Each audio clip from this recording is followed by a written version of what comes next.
सबसे पहले तो आप सभी का यहाँ पर स्वागत है। बहुत दिनों के बाद मैं आप लोगों से मिल रहा हूँ। वैसे तो छोटे ग्रुप्स में मिले भी हैं और फोन के ऊपर भी वार्ता हुई है।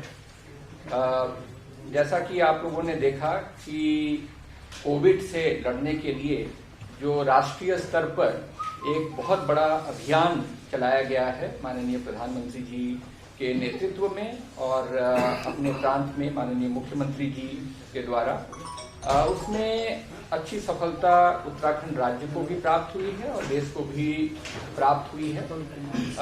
इसके पीछे बहुत सारे जो तरीके अपनाए गए हैं, जिसमें कि हम अपना मेडिकल फैसिलिटी को हम लोगों ने बढ़ाया है, टेस्टिंग को बढ़ाया है, जो सुरक्षा के उपकरण हैं उनको बढ़ाया है, पब्लिक में अवेयरनेस क्रिएट किया है और एक प्रमुख भूमिका जो सोशल डिस्टेंसिंग का लॉकडाउन के माध्यम से हुआ है उसको जाता है।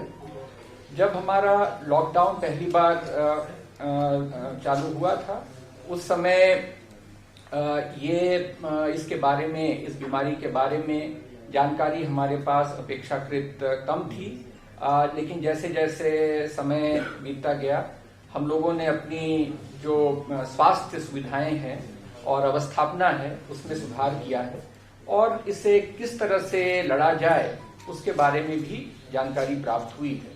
तो लॉकडाउन के 2 चरण, अब द्वितीय चरण भी पूरा होने को है और इस बीच में भारत सरकार के द्वारा सभी राज्यों से कंसल्टेशन किया गया। माननीय प्रधानमंत्री जी के द्वारा माननीय मुख्यमंत्रियों से भी किया गया। उत्तराखंड के माननीय मुख्यमंत्री जी को भी अपने व्यूज रखने का अवसर प्राप्त हुआ और इसी प्रकार के समाज के विभिन्न वर्गों के साथ सलाह मशविरा करने के बाद भारत सरकार के द्वारा अब तृतीय चरण के लिए गाइडलाइंस जारी कर दिए गए हैं।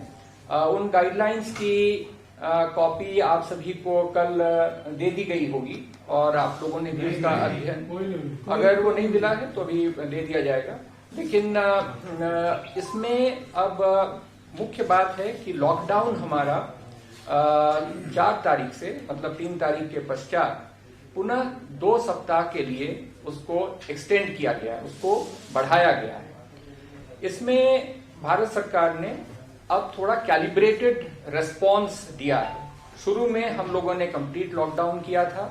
द्वितीय चरण में आपने देखा कि हमने कुछ गतिविधियां प्रारंभ की हैं, विशेष रूप से ग्रामीण अंचलों में, चाहे वो खेती या खेती से जुड़ा हुआ कार्य हो, प्रोक्योरमेंट का कार्य हो, जो पशुधन से संबंधित कार्य हो, मत्स्य व्यवसाय से रिलेटेड कार्य हो, कंस्ट्रक्शन से रिलेटेड कार्य हो, या जो दुकानों के खोलने आदि के बारे में जो कार्य होते हैं, ये सारी चीजें जो हैं वो ग्रामीण अंचलों में भी प्रारंभ किया गया था और जो शहरी अंचल हैं वहां पर इसे कुछ क्वालिफिकेशन के साथ, यानी कि कुछ शर्तों के साथ इलाकों में प्रारंभ किया गया था, जिसमें आपने देखा कि कंस्ट्रक्शन एक्टिविटी चालू हुआ है, इंडस्ट्रियल एक्टिविटी चालू हुआ है। तो इस प्रकार की चीजें, और दुकानें, जो गैर जरूरी दुकानें भी स्टैंड अलोन हैं, मोहल्लों में दुकानें हैं, इस प्रकार की दुकानों को भी खोलने की अनुमति भारत सरकार ने दी थी। भारत सरकार की अपेक्षा रहती है कि जो वो गाइडलाइन जारी करते हैं राज्य सरकार उनका अनुसरण करें और उसके अगर कहीं पे राज्य सरकार को यह समाधान हो जाता है कि उसमें थोड़ी और कड़ाई करने की जरूरत है क्षेत्र विशेष की परिस्थितियों को देखते हुए, तो ऐसा किया जा सकता है। तो हम लोगों ने भी उसको देखते हुए यहाँ पर निर्णय लिए थे। अब 3rd फेज के लिए भारत सरकार ने 3 तरह के जोन्स बनाए हैं। जिलों को 3 जोन्स में विभक्त किया गया है।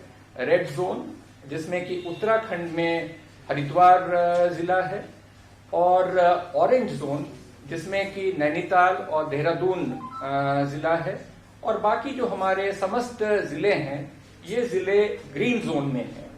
जो छूट दी जानी प्रस्तावित है इस अगले 2 सप्ताह के पीरियड में, ये जोन्स के कैटेगरी के आधार पर होगा। जोन्स का कैटेगरी एक फिक्स्ड नहीं रहेगा।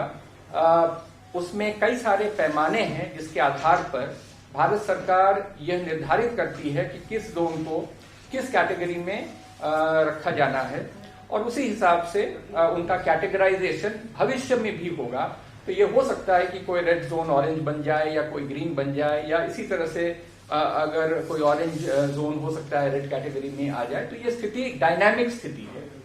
इसमें यह समझने की बात है कि भारत सरकार ने कई स्थानों पे ये भ्रांतियां भी हैं, और हमारे राज्य में नहीं अन्य स्थानों पर भी ये प्रश्न उठाया गया था कि हम जिलों का क्लासिफिकेशन रेड, ऑरेंज और ग्रीन में किस प्रकार से कर रहे हैं। तो भारत सरकार ने इसका कुछ स्पष्टीकरण दिया था। कैबिनेट सेक्रेटरी ने वीडियो कॉन्फ्रेंस जब राज्यों के मुख्य सचिवों के साथ किया था, तो उसमें ये बताया गया था कि इसमें एक पैमाना नहीं है, इसमें तकरीबन 4 पैमाने हैं जिसके आधार पर भारत सरकार फिर उनका वेटेज देखती है और देखने के बाद क्लासिफिकेशन करती है। इसमें प्रमुख जो 4 हमारे मानक हैं, एक तो है कि एक्टिव केसेस किसी जिले में कितनी संख्या में है, टेस्टिंग का वहां पे परसेंटेज किस प्रकार से है, वहां पर केसेस के डबल होने का रेट क्या है, और चौथी बात वहां पे जो निगरानी का कार्य हो रहा है, जो सस्पेक्ट्स हैं, कॉन्टैक्ट्स हैं और भी क्वारंटीन में लोग हैं, उनके विभिन्न सिम्टम्स का सर्वेलेंस का कार्य कैसा चल रहा है। इन सभी के आधार पर एक वहां पर निर्धारण होता है कि किन जिलों को हमें अलग अलग कैटेगरी में रखा जाना है। तो खुशी की बात है कि उत्तराखंड का परफॉर्मेंस अभी तक अच्छा रहा है, और हमारे 13 जिलों में 3 जिले रेड या ऑरेंज कैटेगरी में हैं, और शेष 10 जिले आज के दिन में वो ग्रीन कैटेगरी में हैं।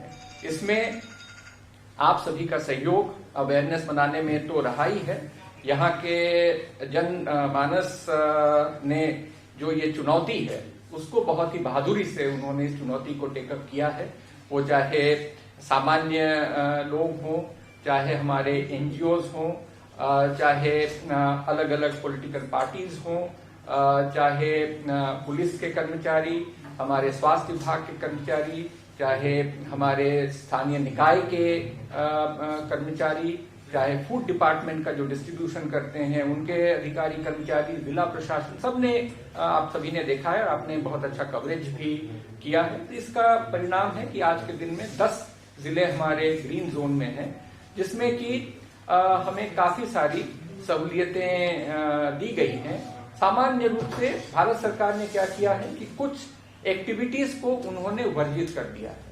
उन वर्जित एक्टिविटीज में हम आपको डिटेल में तो अलग से नहीं देंगे, कुछ प्रमुख चीजें जो बता दूं कि जैसे हवाई यात्रा वर्जित है, रेलवे का जो रूटीन में रेलवे का की यातायात होती है उसे भी रोका गया है। उसी प्रकार से इंटरस्टेट बसेस का मूवमेंट बंद है। Malls, gym, swimming pool, bars, restaurants ये सब बंद हैं। जो शिक्षण संस्थाएं हैं वो प्रोहिबिटेड हैं। तो ये कुछ प्रमुख उन्होंने रोक लगाई है, लेकिन इसके रहते हुए उन्होंने फिर अलग अलग जो छूट अलग अलग कैटेगरीज में दिया है। जैसे ग्रीन जोन में अब तकरीबन हर प्रकार का एक्टिविटी चालू होगा, लेकिन एक बात ये कही गई है कि शाम के 7 बजे से सुबह के 7 बजे तक उसमें गैर जरूरी कोई मूवमेंट, कोई बाहर जाना आना, ये सब बंद रहेगा। तो एक तरीके से वो लॉकडाउन कंप्लीट रूप से भारत सरकार का जो दिशा निर्देश है वो 7 बजे से सुबह 7 बजे तक का है। इसके अलावा जो गतिविधियां हैं, चाहे वो वाणिज्यिक गतिविधियां हों, चाहे प्राइवेट सेक्टर के कार्य हों, चाहे वो इंडस्ट्री के कार्य हों, और जो सरकारी ऑफिसेज हैं, इन सबको जो है वो खोला जा सकता है।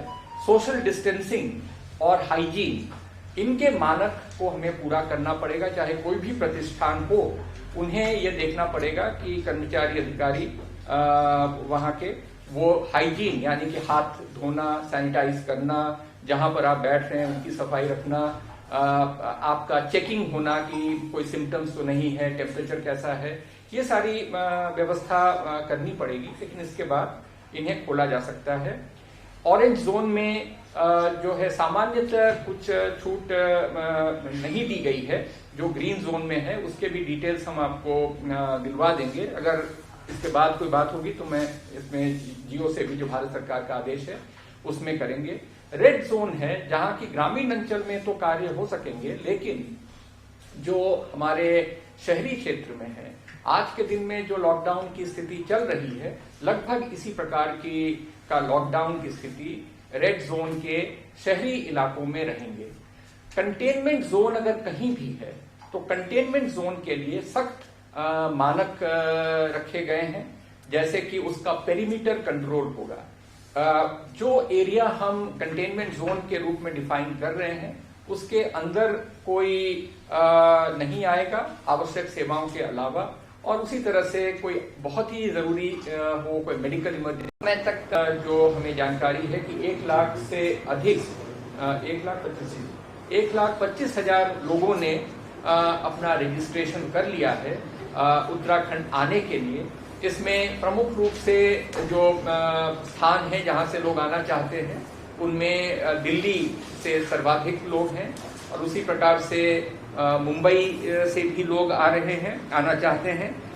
महाराष्ट्र से 15,000 लोग हैं, उत्तर प्रदेश से लगभग 20,000 ने रजिस्ट्रेशन किया है, पंजाब से करीब 8,000 लोगों ने रजिस्टर किया है, और चंडीगढ़ से भी 3,600 लोगों ने रजिस्टर किया है। तो ये संख्या निरंतर बढ़ रही है। जैसे हम बात कर रहे हैं इसी बीच में संख्या में कुछ और वृद्धि भी हो सकती है।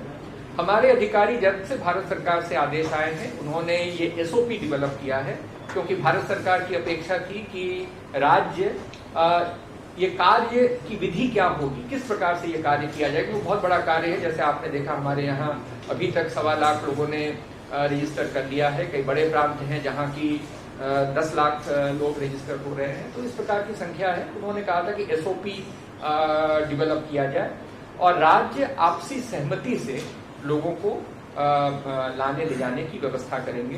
तो इसके तुरंत बाद ही हमारे अधिकारीगण उन राज्यों के जो नोडल अधिकारी हैं उनके संपर्क में आए हैं और उनके साथ अब अपना प्लान उन्होंने तैयार किया है, और उस प्लान के तहत लोगों का लाना ले जाना ये कार्य प्रारंभ कर दिया गया है। और जैसे जैसे दिन गुजरेंगे वैसे वैसे आप देखेंगे कि ये और तीव्र गति पकड़ रहा है, और कई राज्यों में जैसे एसओपी अभी उनका फाइनल लिया, कोई डिसीजन वहां पे लिया जाना है, तो वो जैसे जैसे चीजें क्लियर होंगी हमारे लोग हम उनको लाएंगे और उनको कम से कम असुविधा हो, इसलिए जिन स्थानों पर उनको वो पहुंचेंगे उत्तराखंड प्रवेश करने के पश्चात वो डेजिग्नेटेड स्थान होंगे, तो वहां पर व्यवस्थाएं प्रॉपर हो, सोशल डिस्टेंसिंग रहे, शौचालय आदि की व्यवस्था हो, पेयजल की व्यवस्था हो, कुछ खाने पीने की व्यवस्था हो, ये सारे व्यवस्थाएं करने के लिए कहा गया है। और सिमिलरली ये लोग जो बाहर से आ रहे हैं इन्हें हम क्वारंटीन में, होम क्वारंटीन की व्यवस्था की गई है अनलेस और अनटिल कि इनमें कोई ऐसे लक्षण हैं जिसके आधार पे हमें उन्हें किसी सरकारी क्वारंटीन सेंटर में रखना आवश्यक हो, उस केस में ही हम उन्हें सरकारी उसमें ले जाएंगे। अदरवाइज उन्हें हम होम क्वारंटीन के लिए परमिशन दे देंगे। अब ये बहुत इंपॉर्टेंट बात होगी कि ये बड़ी संख्या में लोग आ रहे हैं, सभी जिलों में लोग जा रहे हैं, और खास करके अल्मोड़ा, पौड़ी, टिहरी इन जिलों में संख्या ज्यादा है। तो इसमें जिलाधिकारियों के साथ कल वीडियो कॉन्फ्रेंसिंग करके हम लोगों ने उनसे ये बताया है कि इनका क्वारंटीन में रहना और क्वारंटीन के नियमों का पालन करना, होम क्वारंटीन के नियमों का पालन करना, ये बहुत ही महत्वपूर्ण होगा। और इसके लिए जिलाधिकारियों ने अपनी अपनी टीमें बनाई हैं। उन टीमों को अभी से वो अलर्ट कर लें। हमारे सेंट्रल लेवल से कौन लोग आ रहे हैं, किस जिले में, किस गांव में वो जा रहे हैं, इन सभी का डिटेल हम लोग ट्रांसमिट करेंगे, और इनका फॉलोअप बहुत ही सख्ती के साथ होना चाहिए। वैसे मैं आपको बता दूं कि हमारे ग्राम प्रधानगण बहुत ही सजग और बहुत ही सतर्क हैं, और उन्होंने अपने अपने गांव में क्वारंटीन को इम्पोज करने के लिए, इन्फोर्स करने के लिए उन्होंने काफी तत्परता दिखाई है। आगे भी हम उन्हें कुछ और अधिकार देने की बात कर रहे हैं ताकि वो इसे बहुत ही अच्छे से करें, क्योंकि आप ये समझ सकते हैं कि 1.25 लाख लोग आएंगे तो उनकी व्यवस्था हमें करनी पड़ेगी, उनकी क्वारंटीन और उसका मॉनिटरिंग हमें बहुत बेहतर तरीके से करना पड़ेगा। तो ये पूरी चेन, जहां से व्यक्ति चल रहा है, कहाँ पे वो पहुंच रहा है, वहां से वो कहाँ जा रहा है, वहां से गांव पहुंच रहा है, गांव में उसकी क्वारंटीन, ये पूरा चेन के संबंध में जिलाधिकारियों के साथ वार्ता हुई है। और जो हमने एक प्रोसीजर तय किया है, एक प्रक्रिया तय की है, उस प्रक्रिया के तहत इसका फॉलोअप होगा और ये इस तरह से भी इसका फॉलोअप होगा। माननीय मुख्यमंत्री जी ने इन सभी बिंदुओं के ऊपर बहुत ही गंभीरता के साथ चर्चा की है और अधिकारियों के साथ, और उन्होंने व्यापक विचार विमर्श करने के बाद ये व्यवस्था अभी हमने इसके लिए तय किया है। भारत सरकार ने ट्रेन के लिए रेलवे को भी उन्होंने अनुमति दे दी है और इस संदर्भ में मेरा भी और मेरे जो अधिकारी इस कार्य को देख रहे हैं उनके द्वारा रेलवे के जो नोडल ऑफिसर्स हैं, हमारे केस में जो नोडल ऑफिसर हैं, हमने उनसे ही बात की है और माननीय मुख्यमंत्री जी की भी माननीय रेल मंत्री जी से भी बात हुई है और हर स्तर से ये आश्वासन दिया गया है कि इसके लिए जो भी सहयोग है वो प्रदान किया जाएगा।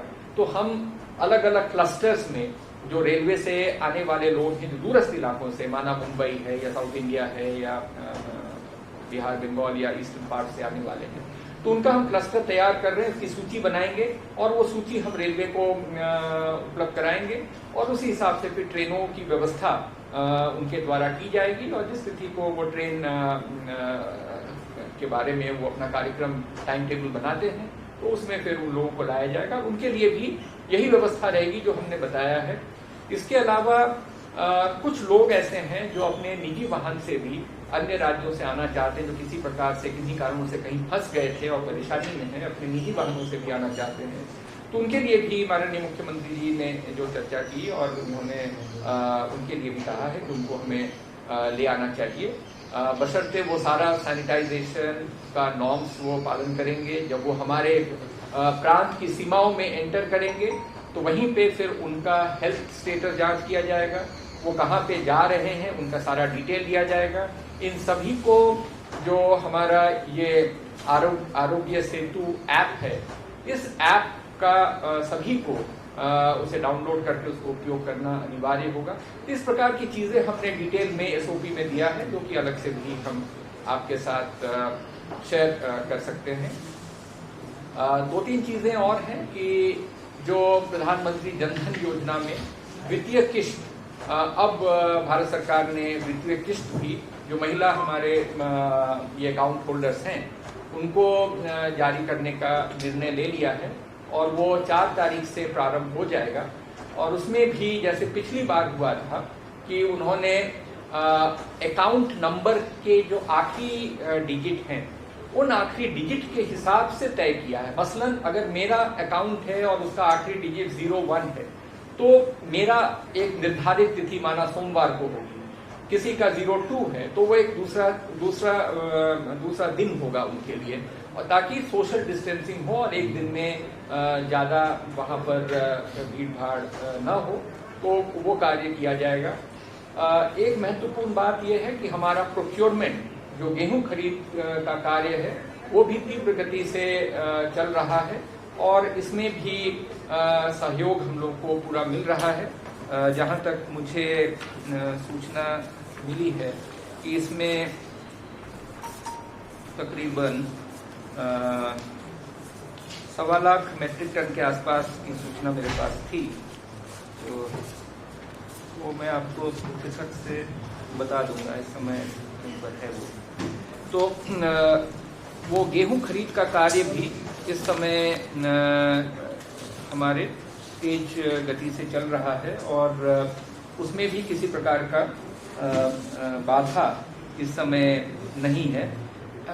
1.42 लाख 1.42 लाख क्विंटल गेहूं खरीद कर दिया गया है और एक राज्य सरकार के द्वारा कमिटमेंट दिया गया था कि हम 48 घंटे में भुगतान करेंगे और माननीय मुख्यमंत्री जी ने सभी जिलाधिकारियों को और इस प्रोक्योरमेंट से जुड़े हुए सारी एजेंसीज को सख्त निर्देश दिए थे कि किसानों का किसी भी दशा में हम 48 घंटे से ज़्यादा का डिले न करें पेमेंट में।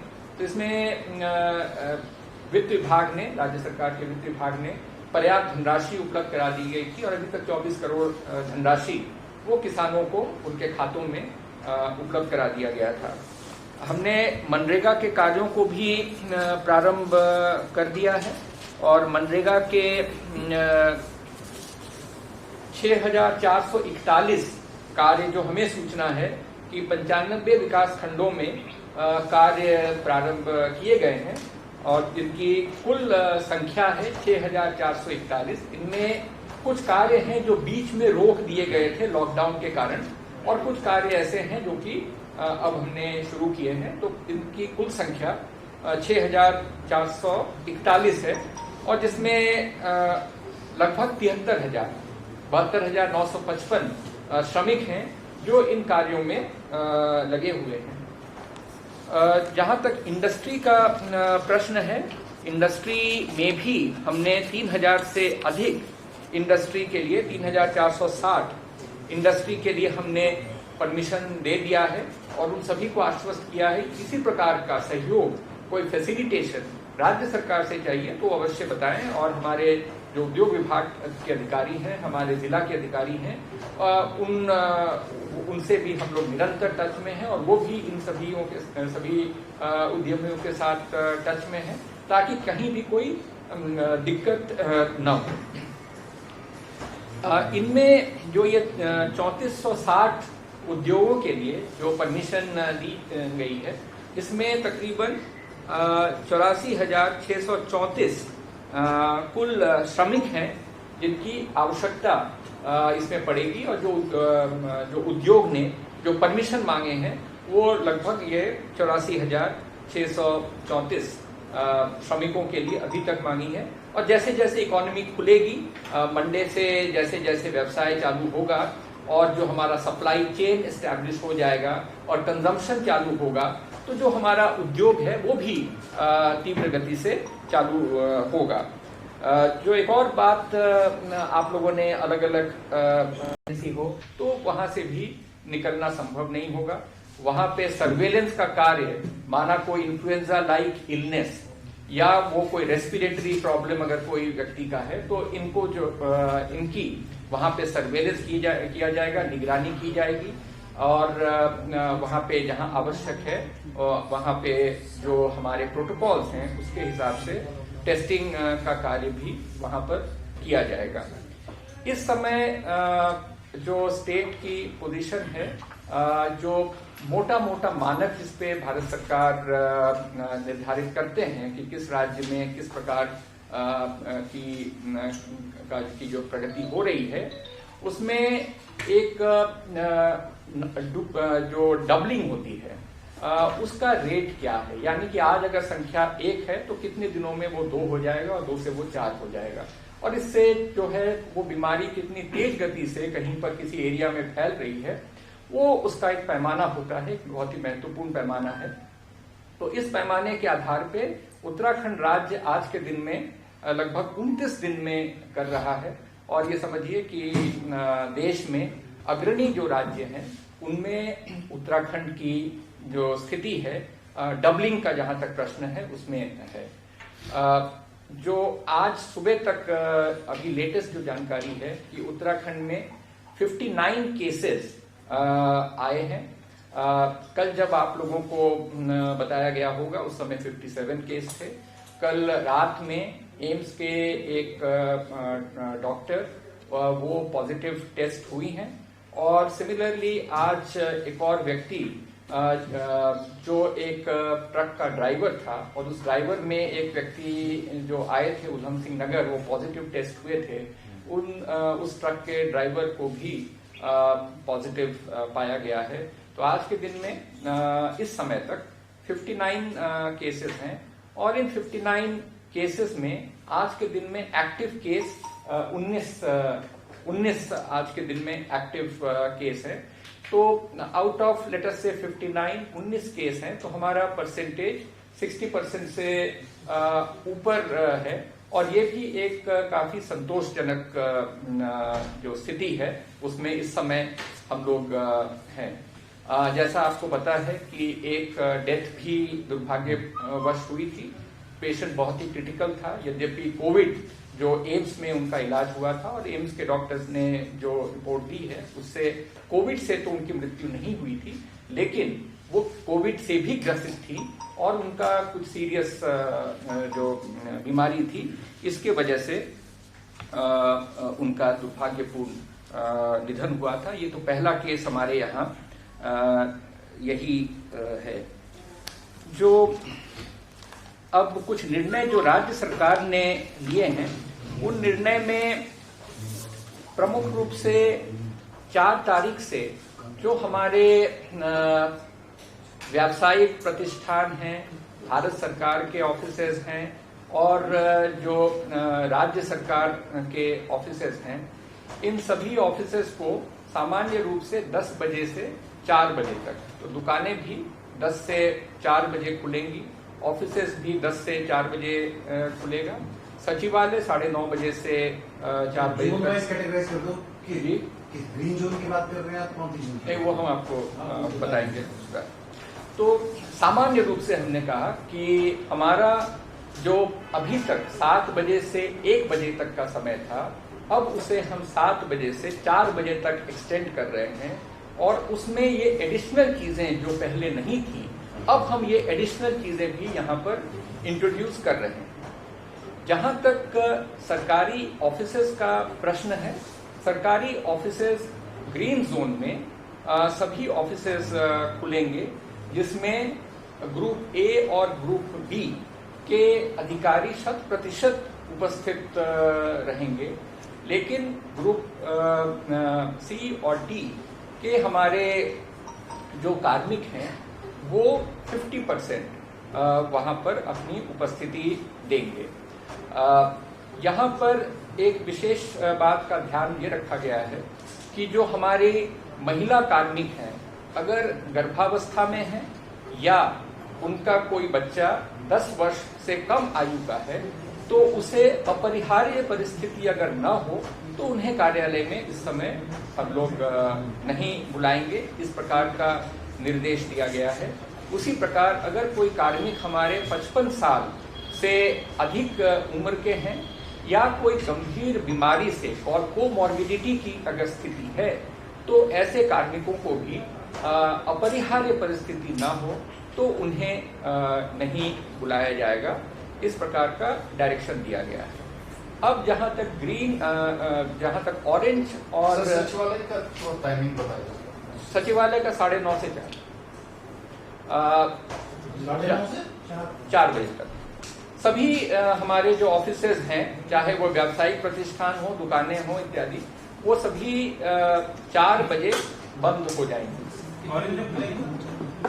सुबह खुलने का टाइम हमने 10 बजे रखा है, लेकिन देखिए बहुत सारी आवश्यक वस्तुओं की दुकानें होती है, दूध है, सब्जियां हैं और चीजें हैं जो कि जल्दी लोग खरीदना चाहते हैं। तो कुल मिलाकर सुबह 10 बजे सामान्यतः मार्केट खुलता है, इस प्रकार की दुकानें पहले भी खुल सकती हैं, लेकिन आउटसाइड 7 बजे से पहले तो कुछ भी नहीं खुल सकता है, क्योंकि वो कर्फ्यू टाइम है।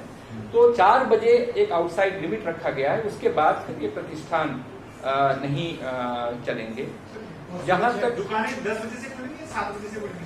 दुकानें, जैसे हमने कहा कि जो आवश्यक वस्तुओं की दुकानें हैं, जो माना किराना की दुकानें हैं, दूध सब्जियों की दुकानें हैं, जो आपके माना मछली की दुकान है, फल की वो हैं, ये सब पहले खुलते हैं, ये पहले से ही खुलेंगे, लेकिन 4 बजे तक सबको बंद कर पहले 7 बजे जी, 7 बजे से ही खुलेंगे। 7 से पहले कुछ भी संभव नहीं है। ये चीज बड़ा क्लियर रखना पड़ेगा हमें कि 7 बजे से कुछ भी पॉसिबल नहीं है, और हमने यहाँ पे 4 बजे के बाद फिर हम लॉकडाउन कर रहे हैं।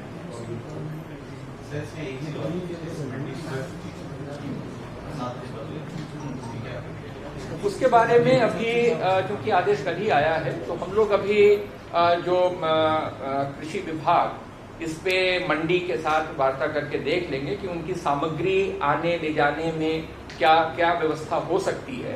तो इसको करके हम लोग इसको फर्दर फाइन ट्यून कर लेंगे ताकि सप्लाई की व्यवस्था अच्छी तरह से भली भांति वो चलती रहे। जहां तक दफ्तरों का प्रश्न है, ऑरेंज और रेड कैटेगरी के जो हमारे ऑफिसेज हैं, जनपदों में जो हमारे ऑफिसेज हैं, इनमें 100% जो फिर वही क्लास 1, क्लास 2 या ग्रुप ए, ग्रुप बी के अधिकारी कर्मचारी अधिकारीगण उसमें उपस्थित होंगे। जहां तक दूसरे संवर्गों का प्रश्न है, चाहे वो ग्रुप 3 हो या 4 हो, वहां पर पहले सप्ताह 33% उपस्थित होंगे रोस्टर के हिसाब से। वहां के जो सचिव, प्रमुख सचिव या विभागाध्यक्ष या कार्यालय अध्यक्ष वो आपस में रोस्टर तय करेंगे कि कौन से कर्मचारी को किस दिन बुलाना है। लेकिन पहले सप्ताह हम 1/3 जो लोअर मतलब ग्रुप 3, ग्रुप 4 के अधिकारी कर्मचारी हैं उनको बुलाएंगे। ग्रुप ए, ग्रुप बी के या क्लास 1, क्लास 2 के जो ऑफिसर्स हैं वो पूरी संख्या में उपस्थित रहेंगे। जैसा हमने बताया कि जो हमारे वनरेबल ग्रुप्स हैं उनके लिए हमने जो छूट दी है वो छूट रहेगी। जैसे महिला कार्मिक के लिए या कोई जो थोड़ा सा ज्यादा उम्र के हैं या कोई कोमॉर्बिडिटी से ग्रसित हैं, ऐसे लोगों के लिए ये छूट दी गई है। एक मिनट जरा बता दें। एक सप्ताह के पश्चात हम स्थिति का रिव्यू करेंगे और रिव्यू करने के बाद अगर स्थिति जो हमें लगती है कि ये उचित है, तो ये 33% जो स्टाफ का हमने किया हुआ है इसको हम बढ़ाकर 50% करेंगे। तो ये दफ्तरों का है कि 4th से दफ्तर खुलेंगे, जिसमें जो क्लास 1, क्लास 2 के ऑफिसर्स ये उपस्थिति देंगे। जहां तक हमारे शैक्षिक संस्थाएं हैं वहां पर वो जो कि बंद है, तो वहां के लिए ये कहा गया है कि सामान्य रूप से वहां पे शिक्षकों को या स्टाफ को नहीं बुलाया जाएगा, लेकिन कोई बहुत आवश्यक कार्य है जिसके लिए अगर किसी को बुलाना अपरिहार्य होता है तो उन्हें वहां से बुलाया जाएगा। थर्डली, जो आप लोगों को बताना आवश्यक है कि भारत सरकार ने जो हमारे उत्तराखंड के लोग देश के अन्य भागों में इस समय फंसे हुए हैं, स्ट्रैंडेड हैं, और उसी तरह से हमारे राज्य के विभिन्न जनपदों में लोग फंसे हैं, उत्तराखंड के एक जिले से दूसरे जिले के बीच में फंसे हुए हैं। तो इनके संबंध में भी एक SOP जो स्टैंडर्ड ऑपरेटिंग प्रोसीजर क्या होगा वो निर्धारित कर दिया गया है। बसों से लोग लाए जाएंगे, तो वो बसें किस प्रकार से सैनिटाइज की जाएंगी, क्या प्रक्रिया होगी। अगर लंबी दूरी की बसें हैं तो उसमें भी सैनिटाइजेशन किस प्रकार से होगा। ड्राइवर और उनके स्टाफ को हम कैसे सेग्रीगेट करने की कोशिश करेंगे बस के अंदर, और फिर उन्हें किस स्थान पर लाया जाएगा, चाहे कुमाऊं हो या गढ़वाल हो, अलग अलग स्थानों पर, निर्धारित स्थानों पर इन बसों को लाया जाएगा।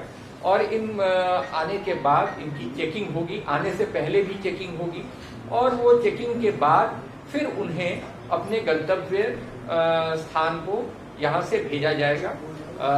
इसमें एक वेबसाइट डेवलप किया था राज्य सरकार ने, और उस वेबसाइट पे हम लोगों ने सभी से अनुरोध किया था कि जो इस प्रकार से फंसे हुए हैं, चाहे वो हमारे छात्र हों, चाहे वो कोई पर्यटक हों, या और कोई व्यक्ति हो जो कि विषम परिस्थिति में है, या कैंप्स में हमारे जो श्रमिक लोग हैं, उन सभी से ये कहा गया था कि वो रजिस्टर करें। और इस स्थानों पे हमसे रेज किया था कि हम अपनी आर्थिकी को कैसे फिर से किक स्टार्ट करना चाहते हैं, कैसे उसमें और तीव्र गति से चालू करना चाहते हैं। तो जो कमिटी राज्य सरकार के द्वारा श्री इंदु पांडे की अध्यक्षता में बनाया गया था, और उस समिति ने जो अलग अलग स्टेक होल्डर्स हैं चाहे वो व्यवसायी हों, चाहे वो रियल एस्टेट के लोग हों, चाहे वो उद्योग जगत से जुड़े हुए लोग हों, बड़े उद्यमी हों, जो छोटे उद्यमी हों, जो माइक्रो सेक्टर के लोग हों, श्रमिक हों, सभी के साथ उन लोगों ने सलाह मशविरा की है। विभागों से भी उन्होंने सलाह मशविरा की है। हमारे जो अलग अलग जो यूटिलिटीज हैं, जैसे बिजली है, पानी है, इन लोगों से भी उन्होंने वार्ता की है और उनकी एक अंतरिम रिपोर्ट आगामी सप्ताह के प्रारंभ में आने की संभावना है। उसको देखने के पश्चात अगले सप्ताह के आखिर तक उनके रिकमेंडेशन हमें प्राप्त होंगे और उन्हीं रिकमेंडेशंस के ऊपर सरकार उत्तराखंड शासन उसके ऊपर विचार करके आगे कदम लेगी। ये आपको समझना पड़ेगा कि ये डायनामिक प्रोसेस है। आज की स्थिति में हम कुछ रिकमेंडेशन दे रहे हैं, आगामी 2-3 सप्ताह में स्थितियां बदलेंगी। भारत सरकार भी निरंतर इनमें वो भी डिस्कशन कर रहे हैं और वहां से भी निर्देश आएंगे। तो उसको देखते हुए हम लोग फिर फर्दर इसमें और भी किस प्रकार से सहूलियत दी जा सकती है, कैसे इसे चालू किया जा सकता है, इन चीज़ों के ऊपर हम लोग ध्यान देंगे। तो मैं समझता हूं कि मैंने काफ़ी सब सेक्टर्स को टच किया है। अगर इसके अलावा कोई इशू हो सर, क्या